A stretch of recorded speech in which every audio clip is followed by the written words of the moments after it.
Every homeowner needs to know about attic mold. Attic mold is something that can affect any home, anywhere. You need to know how attic mold happens, what attic mold is, and how you can solve it, and keep your house in a good condition so that you can enjoy it or you can sell it in the future. We're going to take some time to talk about attic mold, all the things that you really need to know so that you can protect yourself and your home.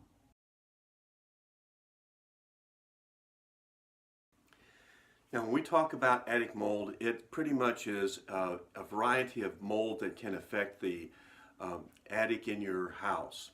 And as you know, mold basically grows on organic surfaces. It really doesn't grow on plastic, steel, and concrete. It likes paper, wood, and cardboard. So it needs something to get its root into, and as it gets its root into it, it basically uses that as its food source, and over a long period of time, it will destroy whatever it is it's been feeding on. So when you deal with attic mold, it's not necessarily an urgent issue for today. If you let mold continue in the attic, it's going to cause decay. And that's something that we all have to be aware of because it is a detriment to any house that you might own. Well, how does that happen? There are really kind of a couple of reasons why attic mold happens. One of those reasons is you get a leak somewhere. And that leak is maybe something as small as a loose nail in the attic or a seam that is now kind of dried up and letting some water seep in. And momentarily, that's not a big issue. But over a period of time, it will allow the water to get involved. And everybody who knows about mold knows that water is the lifeblood of any kind of mold. If you have a dry attic, then you're going to have an attic that's typically free of mold. You get some water coming in there, particularly repeatedly over a period of time, where it can keep that wood moist.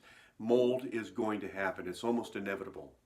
The other reason that mold will happen in an attic is inadequate ventilation. And this often happens because there is a need for the convection air coming from the eaves to go up and out at the peak. Now, if you hinder the flow of air in the attic, then you're going to find that the moisture from the hot and cold condensation in there will do the same thing as a leak might do, and it will allow the mold to set up and constantly grow. Anymore, we found that a number of people trying to insulate their homes have put in additional layers of insulation or even the blown in or loose insulation, and inevitably they shove it over to the edges. And when you do that, the eave vents that draw the air in will be cut off. And now you created a terrarium in your attic, and it's going to be a good place for mold to take off and grow. And if you do have mold in your attic, you want to get after it as soon as possible and get it resolved. It never gets better, it always gets worse. One of the things you want to do is make sure the attic has plenty of good ventilation, and that's kind of key to what's going on. Inevitably, you want to make sure that your attic is free of any leaks, has good ventilation, and that will keep everything in good order. Now, the attic is a separate airspace from the rest of the house. They don't share the air like the other rooms in the house.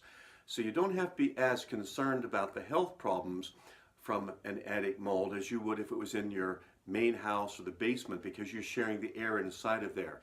But it is still a concern because in the long run, attic mold will cause rot, and this is going to destroy your roof. Now, it takes years for it to cause that kind of a rot, but you just can't let it go for very long. Now, some of the things we do when we do have attic mold is obviously making sure we get the ventilation, but then also to kill the mold off. And you have to have somebody who knows what they're doing, and it's a tricky area trying to navigate around through the attic and not stepping through the drywall and causing other damage. So you want to make sure the mold is being killed off, and a professional service will do this. We like the product called Decon 5 to spray that in there, and it leaves a mildew stat in place, so we not only kill the mold, but we inhibit mold growth into the future. Other things that you can do is bleaching the attic. Now, because mold will leave a stain, kind of like a grass stain if you're playing football, but mold will leave a stain. Now, even if the mold is dead, it has started to try to do some surface decay, and this causes that blackness there. A dark area, if it's been treated, doesn't mean that there is mold there. It means there has been mold, but don't be concerned about that. If you want to get that off, then typically you have to do other processes like stain removal, taking a heavy-duty bleach, and sometimes they'll use even a dry ice or a kind of a powder sand situation to blast it away. And those are expensive. And the big question is, do you really need to remove the stain if you've killed the mold? And the answer is not really. Lastly, you can encapsulate. Once you've killed off the mold, you can encapsulate the roof area by a paint. And this is pretty much a kind of a generalized paint that has a mold kill product in it, and it's sprayed onto all the areas, and that's going to cover over the dark stains and hopefully prevent mold in the future. So those are some of the things you can do to try to deal with this. I don't think it's a good idea for you to try it yourself. This is really an area where a professional can do a much better job on that.